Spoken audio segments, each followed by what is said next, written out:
시간 함께 하실 하나님 말씀 누가복음 1장 68절에서 73절까지 말씀입니다. 누가복음 1장 68절에서 73절.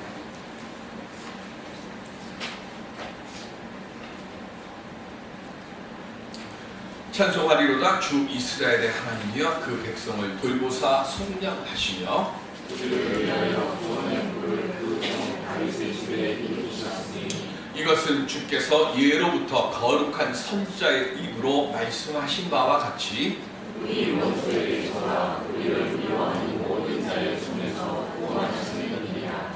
우리 조상을 긍휼히 여기시며 그 거룩한 언약을 기억하셨으니 곧 우리 조상 아브라함에게 하신 맹세라. 아멘. 예수님 안에서 사랑하고 축복하는 우리 모든 신령들 될 수 있기를 바랍니다. 주님 오심을 기다리는 대림절 네 번째 주일입니다. 어떤 모습으로 그런데 우리는 우리 주님을 기다리고 있습니까? 믿음의 조상 아브라함은 이삭이 태어날 때까지 25년의 시간을 약속받고 기다렸습니다. 모세는 태어나기 이전부터 백성들이 탄압이 너무 심해서 하나님께 우리를 좀 긍휼히 여겨달라고 하는 백성들의 울부짖는 소리가 하나님께 상달되어진 그때에 자신의 목숨 하나도 어찌 될 바 모르는 그런 절체절명의 위기 순간에 이 땅에 태어났고, 그리고 또 40년 동안을 광야에 나가서 아무 할 일 없는 촌노의 사람이 되고 그때까지 기다렸습니다. 괴로움의 도는 점점 강해져 가는데 내가 할 수 있는 일은 하나도 없는 그 모습 속에서 하나님의 그 손길을 기다리고 부르짖고 참는 사람들이 너무 많습니다. 요즘 뉴스에 보면 경제 상황이 어렵다 하고 실물 경제 지표는 위기라고 하는 말이 나올 정도로 악화되고 있다고 하는 이야기들을 듣습니다. 이런 상황 속에서 예수 믿는 우리들은 어떤 믿음을 가지고 그리고 어떤 기도를 드리며 살아가야 할까요?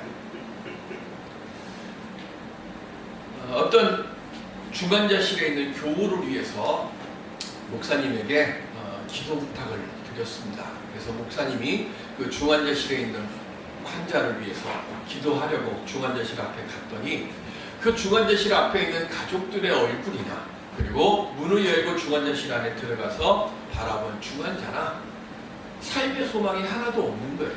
그러니까 그냥 목사님 모셔서 기도해 주시라고 부탁을 하는 건데 이거는 형식상의 기도 부탁이에요. 그런 상황에서 저도 마찬가지고 어느 목사도 기도할 말이 안 나옵니다. 그렇죠? 무슨 소망이 있어야 기도를 하죠. 기도 받는 사람도 아이고 그렇다고 목사가 하나님 잘 죽게 해주십시오라고 기도할 수는 없잖아요. 그 목사님이 생각을 합니다. 그리고는 그 중환자에게 귀에 대고 조용히 이야기를 합니다. 성도님, 만약 예수님이 지금 성도님 옆에 계시면 어떻게 될까요? 물었어요. 그때 그분이 하는 말이 저를 고쳐주시겠죠? 라고 대답을 합니다. 다시 묻습니다. 성도님, 그러면 예수님은 성도님을 고쳐주시기를 원하시는데 하나님은 고쳐주기를 원하지 않으실까요? 라고 다시 물었어요. 어떨까요? 예수님은 오시면 나를 고쳐주시는데 하나님은 나를 고쳐주시기를 원하지 않으실까요?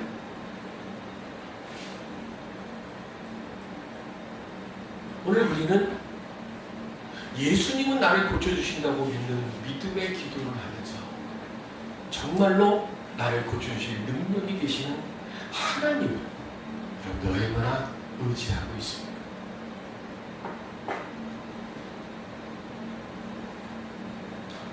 우리가 기도할 때 누구의 이름으로 기도를 하죠? 예수님의 이름으로 기도합니다. 쉬지 말고 기도하라 라고 말씀하신 뜻이 뭘까요? 쉬지 말고 기도하면 쉬지 않고 예수의 이름을 우리가 외치는 거예요. 쉬지 않고 예수의 이름을 우리가 외친다는 것은 쉬지 않고 우리는 예수님의 이름을 의지하게 되는 거예요. 그러면 쉬지 않고 예수님을 의지하게 되어지면 우리들은 쉬지 않고 예수 그리스도의 사랑 안에서 살아가는 사람이 되어진다는 것을 말씀하는 겁니다. 그렇다면 예수 그리스도의 사랑 안에서 우리가 살아가고 있다고 하면 설령 지금 내 현실이 한 줄기 빛도 보이지 않는 것 같은 고난과 어려움과 질고의 자리에 있다 할지라도 현재의 이 염려와 두려움 그 모든 것을 이기고 오늘 우리 주님이 우리에게 평안을 주시는 그 믿음의 고백을 오늘 우리는 드릴 수 있지 않겠습니까? 사도 바울이 그래서 우리 보고 쉬지 말고 기도하라고 말씀하고 있어요.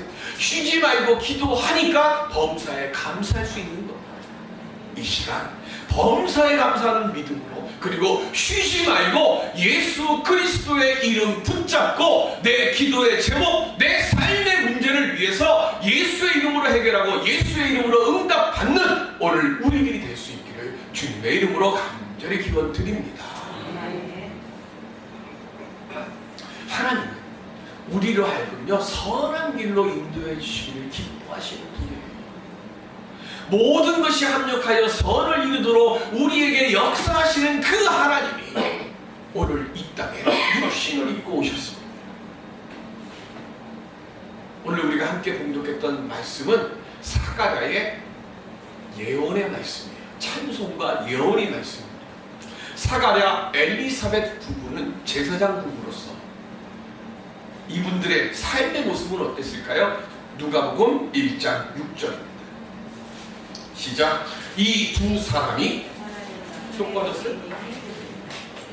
자, 그럼 성경을 좀 찾으세요. 누가복음 1장 6절 시작. 이 두 사람이 하나님 앞에 의인이니 주의 모든 계명과 규례대로 흠이 없이 행하더라. 아멘. 두 사람이 어떻다고요? 흠이 많았어요? 흠이 없었어요. 뭐 하는 사람이에요? 목사예요. 요즘식으로 의식으로 얘기하면. 그런데 이 사가랴 제사장 시절에는 부모가 자식이 없으면 이건 부끄러운 일이에요. 일반 사람들은 부끄러운 일입니다. 그런데 제사장이 자식이 없습니다. 이거는 부끄러움을 넘어서 죄가 되는 거예요. 얼마나 하나님께 자식을 달라고 이 부부가 기도를 했겠어요. 분명히 성경에는 이 부부는 흠이 많다? 흠이 없다. 하나님 보시기에 세상 사람들 보기에 온전한 사람이에요. 믿음 생활 제대로 하는 사람, 하나님부터 인정받는 사람이에요. 그런데 세상 다른 모든 사람들이, 많은 사람들이 누리고 있는 자식의 복을 못 누려요. 그러면 어떻게 될까요? 사람들이 수군거리잖아요. 우리 눈으로 볼 때는 흠이 없는 사람이지만 뭐예요? 우리 눈에 볼 때만 그렇고 우리가 모르는 숨겨져 있는 죄가 있어서 하나님이 저 집 가정에 뭐예요? 자식을 안 주신다고 그렇게 수군거렸을 거예요. 얼마나 기도를 이분들이 했겠어요? 이 부끄러움을 가려다. 그런데 이제는 기도도 포기했어요. 왜요? 나이가 넘었어. 이제 자식을 만들 나이가 넘어가 버린 거예요. 그래서 어떻게 해요? 기도를 포기했습니다. 대속죄를 맞아서 제사장 가문이니까 제2복귀를 해가지고 1년에 한 번 욤키브르 때 들어와서 지성소 안에 들어와서 이스라엘 백성들의 죄를 짊어지고 하나님께 분향하는 그 순서를 사가랴가 맡았습니다.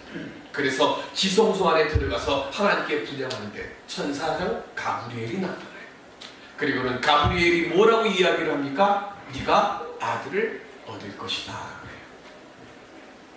이 가브리엘의 말을 들은 사가랴는 어땠을까요? 그렇게 손가락질 당하고 모욕당하고 조롱당하고 하는 그때 그렇게 목숨 걸고 기도할 때는 가만히 계시다가 이제 와서 뭘 이제 와서 주신다. 섭섭함이겠죠. 두 번째는요. 인간적으로 볼 때 자식을 낳을 수 있는 몸이 부부가 아니라고 생각을 해요. 그래서 어떻게 해요? 못 믿어요. 기다리다가 지친 겁니다. 오늘 우리들도 마찬가지입니다. 그 옛날에 목숨 걸듯이 그렇게 기도했던 기도의 응답을 안 받은 것들이 있어요. 그리고 나는 그걸 잊어버렸어요. 왜? 이제는 나는 그게 내게 일어나지 못할 거라고 생각하는 그 순간 갑자기 하나님이 내게 그거 주겠다고 오실 때 우리 얼마나 그거 믿을 수 있겠어요? 그게 기도 제목도 뭔지도 모를 정도로 막 까마득한 옛날의 이야기를 갑자기 꺼내십니다. 그러니 당연히 사가랴는 믿어지지가 않아요. 그래서 어떻게 합니까? 가브리엘이 아이를 낳을 때까지가 아니에요. 성경에 보면 때가 이를 때까지. 우린 이걸 꼭 기억해야 돼요. 때가 이를 때까지 네가 말을 하지 못할 것이다 라고 이야기합니다. 그리고는 노화가 됩니다. 얼마나 답답할까요? 또 수근수근거려요. 뭐라고요? 제사장이 돼가지고 우리 죄에 짊어지고 우리 죄를 분양한다고 들어갔다가 나왔는데 이 사람이 들어가기 전에는 멀쩡했던 사람이 들어갔다가 나오더니 뭐가 돼서 나와요? 벙어리가 돼서 나오는 거예요. 요 입 한 사람들이 얼마나 또 그죠? 하나님이 분명히 사가랴에게 뭘 주신 거예요? 기쁨의 일을 주신 거예요. 그런데 세상 사람들은 그 기쁨의 일을 어떻게 하는 거예요? 조롱하고 놀리는 거예요. 말도 못하는 거예요. 그거에 대해서 아니라고 이야기도 안 해요. 그게 어디서 나와요? 엘리사벳이 드디어 말씀대로 뭐 했어요? 임신했어요. 임신했는데 성경에 보면 5달 동안 숨어 지냈다고 그랬습니다. 왜 숨어 지냈을까요? 당당하게 나 임신했다고 좀 자랑도 하고 싶은데 왜? 하나님의 은혜를 은혜로 받아들이지 못하는 사람들 앞에서는요, 하나님의 은혜의 지표가 드러나서 보이기 전까지는 감추는 거예요. 왜? 그래야 하나님의 은혜가 더 빛나기 때문에. 세례 요한은 태어날 수 없는 상황에서 태어났습니다. 이게 왜 누가복음에 기록되어 있을까요? 예수님은 어떻게 이 세상에 오셨습니까? 동정녀. 엘리사벳은 성경에는 없지만 경수가 끊어진 상태에서 임신을 하게 된 거고, 마리아는 남자를 알지 못하는 상태에서 임신을 하게 됩니다. 무슨 얘기입니까? 하나님의 역사는 우리의 상상과 우리의 이성과 우리의 능력 넘어 있는 그곳에서 우리에게 임재하시는 것을 말씀합니다. 언제 사가랴의 입이 열렸었어요? 아이가 태어나고 할례를 받고자 모였습니다. 그때에 사람들이 모여서 이 아이의 이름을 짓겠다고 합니다. 엘리사벳이 남편한테 들은 얘기가 있으니까 이 아이의 이름을 요한이라고 하겠다고 그러니까 사람들이 뭐라고 그래요? 아, 그 이름 좋습니다. 아니에요. 우리 가문에는 그렇게 이상한 이름 지은 적이 없다고 또 이야기를 합니다. 그때 사가랴가 답답해서 뭐예요? 서판에다가 요한이라고 하는 이름을 쓰고 난 뒤에 그때에 하나님께서 사가랴의 입술을 열게 해주셨습니다. 모든 하나님의 은혜의 역사는요, 기다림과 때에 있어야 응답되어지는 거예요. 그 하나님의 역사로 입술이 열려지고 난 뒤에 그 사가랴가 예언하고 하나님을 찬송하면서 불렀던 노래가 오늘에 있는 이 본문의 말씀이에요. 오늘 본문 68절에 이렇게 시작합니다. 찬송하리로다 주 이스라엘의 하나님이여 그 백성을 돌보사 생명하시거니와. 여기서 돌보다라고 하는 이 말씀의 뜻이 뭔가 하면 도움을 주기 위해서 살펴보려고 방문한다는 뜻이에요. 그러니까 누구한테 가서 돈 딱 주면서 야 그거 누구네 어렵다고 하니까 여기 돈 줘 이 뜻이 아니라 내가 직접 들고 가가지고 찾아가서 그 사람의 집에서 뭐가 부족한지 뭐가 어려운지 형편이 어떤지 내 눈으로 살피고 그 집에 꼭 필요하고 합당한 것을 그 사람의 손에 들려주는 것, 이게 돌보사예요. 그래서 하나님이 뭐 하셨어요? 이 땅에 육신을 입고 오신 거예요. 왜? 우리의 인간의 아픔이 뭐고 인간의 눈물이 뭐고 인간의 괴로움이 뭐고 인간의 그 슬픔이 무엇인지를 다 아시고 그 고통을 없애주시기 위해서 그래서 예수님이 육신을 입고 이 땅에 오신 거예요. 그리고 죄악도 하셨습니다. 믿음이 뭡니까? 믿음은 깜깜한 세상 속에서 빛을 찾아내는 힘이 바로 그 믿음 속에 담겨있는 거예요. 사가라는요, 약 1년 동안 말을 하지 못하는 그 시절에 감춰져 있는 자신이 얼마나 그 1년의 시간 동안 회개의 기도를 드렸어요. 내가 주님의 역사를 믿지 못했고 내가 주님의 사랑을 전하고 선포한다고 이야기하면서 내가 그걸 못 믿은 거예요. 어느 목사님이 이런 고백을 하더라고요. 교회가 너무 어려우니까 하나님에게 기도를 했습니다. 하나님, 우리 교회에 제가 이 어려움을 이길 수 있는 부자 한 사람만 좀 보내달라. 그 기도를 계속하니까 하나님이 어느 날 응답을 주셨대요. 뭐라고 응답을 주셨는가 하면, 야, 부자 보내달라고 기도하지 말고 네가 니네 교인들을 부자로 만들어, 그러시더라고요.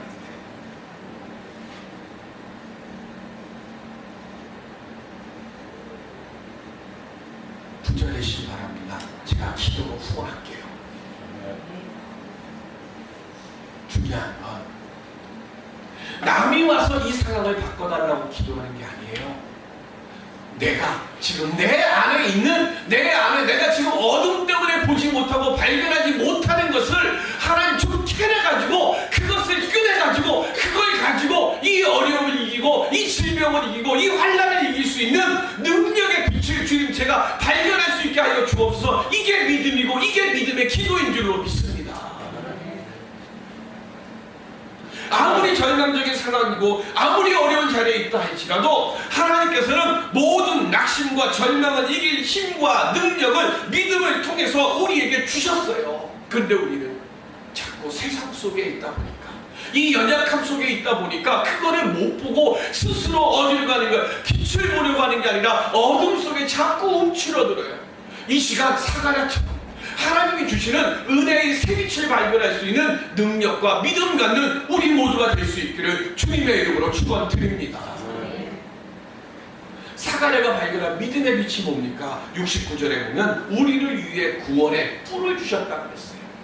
뿔은 뭐냐면 힘과 권능을 상징하는 거예요. 구원의 뿔, 누구예요? 예수 그리스도예요. 사가랴는 메시아의 역사를 발견한 거예요. 답답하고 암울한 시대 속에서 하나님은 그의 조상 아브라함에게 약속하셨던 그 언약의 내용을 지금 이곳에 응답해 주셨음을 본 거예요. 예레미야 애가 3장 19절에 보면, 시작. 내 고초와 재난 곧 숲과 담즙을 기억하소서. 아멘. 바벨론 포로로 끌려가는 그 이스라엘의 상황 속에서요, 예레미야가 나라의 현실을 보니까, 그리고 그 포로로 끌려가서 생활하는 사람들의 이야기를 들으니까 너무 괴로운 거예요. 너무 괴롭고 너무 낙심적이고 절망적인 이 상황 속에서 세상을 아무리 바라봐도 위로가 없어요. 그때 예레미야가 발견한 게 뭡니까? 사람 보지 않고 세상 보지 않고 눈을 들어서 하나님을 바라보는 거예요. 하나님, 죽음보다도 더 괴로운 이 고통스러운 이 상황 속에서 이 도움이 어디서 오겠습니까? 이 절망 속에 있고 이 낙심 속에 있고 죽음 속으로 빠져들어가고 있는 이 사람들을 지금 제가 살려내야 되는데, 하나님, 제가 무엇을 어찌 해야 합니까? 하나님께 기도해요. 하나님께서 이 뒤에 보면 예레미야가 3장 22절에 예레미야에게 소망을 주셨어요. 그리고 그들을 위해서 위로의 노래를 부르도록 능력을 주셨어요. 하나님은 하나님을 기다리는 자, 그리고 구원을 간구하는 자에게는 선한 응답으로 우리 위에 역사하시고 응답하시는 선하신 분이심을 오늘 믿고, 힘들고 어려울 때일수록 하늘을 향해서 하나님을 바라보고 닫혀져 있으면 그 문 내 손으로 열고 하나님 하고 부르짖고 하나님 앞에 서는, 그리고 하나님 앞에 기도하고 상달되어지는 기도 드릴 수 있는 오늘 우리들이 될 수 있기를 바랍니다. 그때 하나님이 응답해 주세요.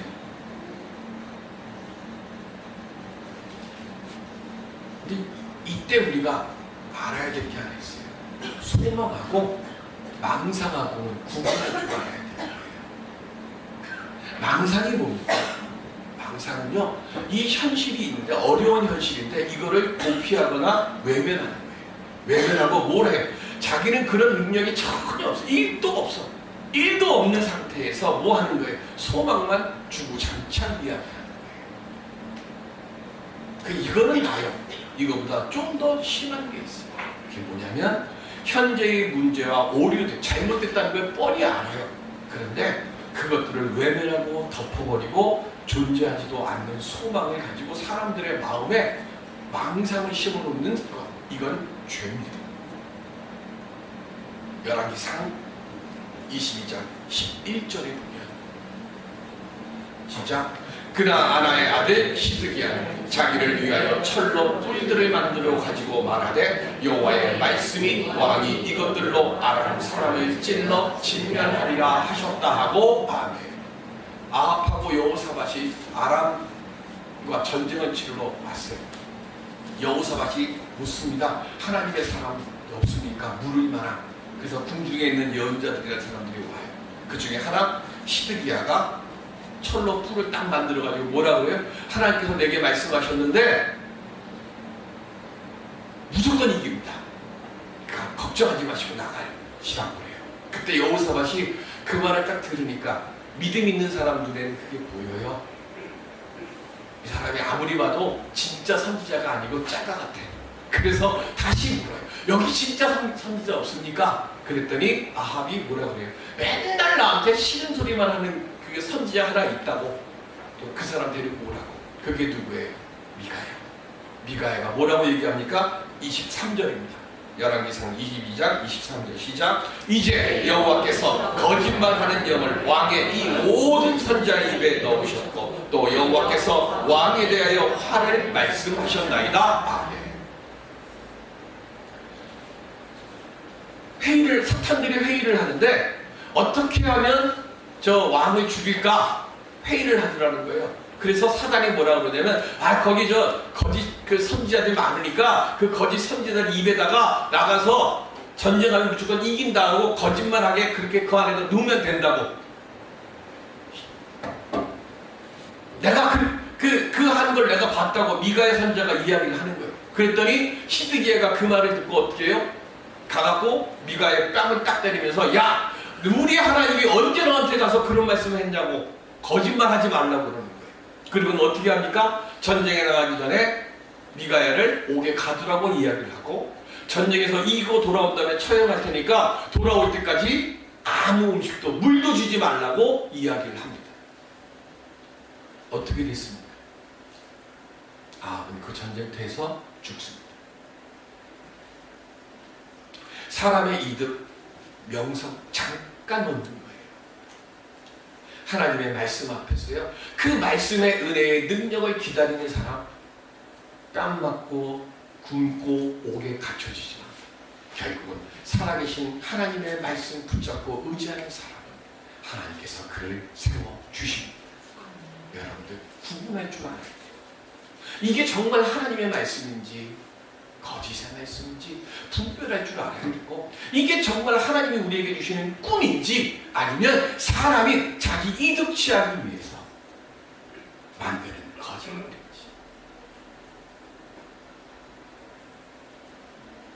목사님 제가 고쳐주시면 1,000,000원 드릴게요. 1,000,000원 좀 작은가? 1억 드릴게요. 그러면 제가 막 목숨 걸고 기도할까요? 그거 짜갑니다. 그죠? 제가 고쳐드리는 게 아니에요. 저는 기도만 할 뿐이고 고쳐주시는 분은 하나님이시잖아요. 여러분들의 기도 응답을 놓고 저에게 부탁하는 건 제가 기도하면서 여러분들을 향해서 하나님이 은혜의 길 열어주십시오라고 기도하는 것이지 제가 능력이 있어서 여러분들 무슨 응답 만들어드리는 거 아니에요. 근데 혹여라도 그렇게 이야기하는 목사님이 있어요. 그거 짜갑니다. 미혹되지 마십시오. 주의 종은 주님이 사용하시는 거예요.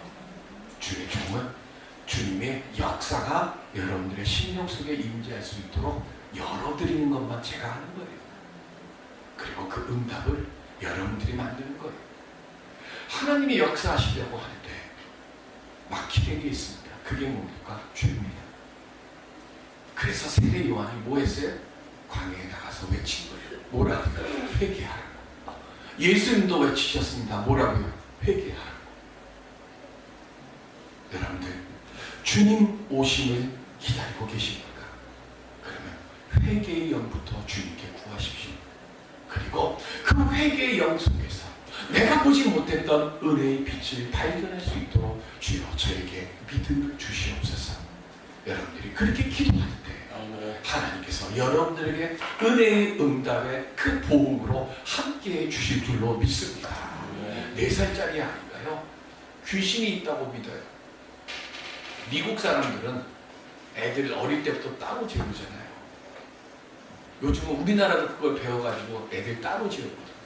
근데 이 4살짜리 딸아이가 밤에 혼자 잠을 자는데 무서워서 막 소리를 치니까 부모님들이 깜짝 놀라서 갔어요. 잠자기 전에는 기도하고 다 하고 왔는데 애가 막 무섭다고 하니까. 그래서 엄마가 이 얘기합니다. 야, 하나님이 너랑 함께 계시는데 뭘 무서워? 귀신 안 무서워? 그랬더니 그 애가 뭐라 그랬을 거예요. 응, 나도 하나님이 나랑 함께 계시는 거 나도 알아. 근데 나는 살을 가진 사람이 있는 게 좋아. 그러는 거예요. 살을 가진 사람이 누구예요? 엄마나 아빠가 나랑 같이 자는 게 좋다는 거예요. 예수님이 왜 이 땅에 육신을 입고 오셨을까요? 하나님이 나와 함께 하신다는 것은 알아요. 그런데 그 하나님을 눈으로 우리는 보지 못했단 말이에요. 그러니까 눈으로 보여주고 보라, 하나님이 우리를 이렇게 사랑하셔서 하나님이 인간의 육신을 입고 우리에게 오셔서 그리고 그 하나님이 우리의 눈물도 알고 우리의 고통도 알고 죽음이 얼마나 괴롭다는 것도 하나님이 아셔. 오늘 인카네이션 성육신하신 우리 주님을 오늘 우리가 기다리고 있습니다. 여러분들 그 주님이 나와 함께 계시는데 무엇을 두려워하고 무엇을 염려하십니까? 물론 저도 두려운 거 있고 저도 근심이 있고 저도 염려가 있어요. 그래서 매일마다 새벽마다 하나님께 회개 기도 드려요. 주여, 제가 믿으라고 말씀을 외치면서 저도 믿지 못했던 것들이 있사오니 주여 저의 죄를 용서하여 주옵시고 오늘 하루도 우리 만남의 이 교회를 거쳐가는 그 모든 심령들이 하나님이 주시는 은혜의 생수를 정말로 아버지 하나님여 맑고 투명하게 그리고 강건함의 기쁨으로 마실 수 있게 하여 주옵소서. 에베소서 1장 9절에 보면 시작. 그 뜻의 비밀을 우리에게 알리신 것이요 그의 기뻐하심을 따라 그리스도 안에서 때가 참 경륜을 위하여 예정하신 것이니 아멘. 요셉이 술 맡은 관원장의 꿈을 해몽하면서 뭐라고 얘기해요? 저 억울하게 누명 쓰고 여기 왔습니다 그랬어요. 그때 술 맡은 관원장이 뭐라고 얘기합니까? 걱정하지 말라고 내가 나가자마자 너 끊어줄게. 끊어줬나요? 까맣게 잃어. 얼마 동안요? 2년 동안. 사람은 잊어버립니다. 그런데 누구는 안 잃어버리세요? 하나님은 안 잃어버리세요. 때가 차면 요셉이 존귀 쓰임을 받는 그 때가 찼을 때 그 술 맡은 관원장이 기억나게 하시는 거예요. 기다리다가 지치지 마십시오. 하나님은 잊어버리지 않으십니다. 믿음으로 하나님 앞에 기도하고 하나님 말씀 붙잡고 내 믿음의 자리에 지키십시오.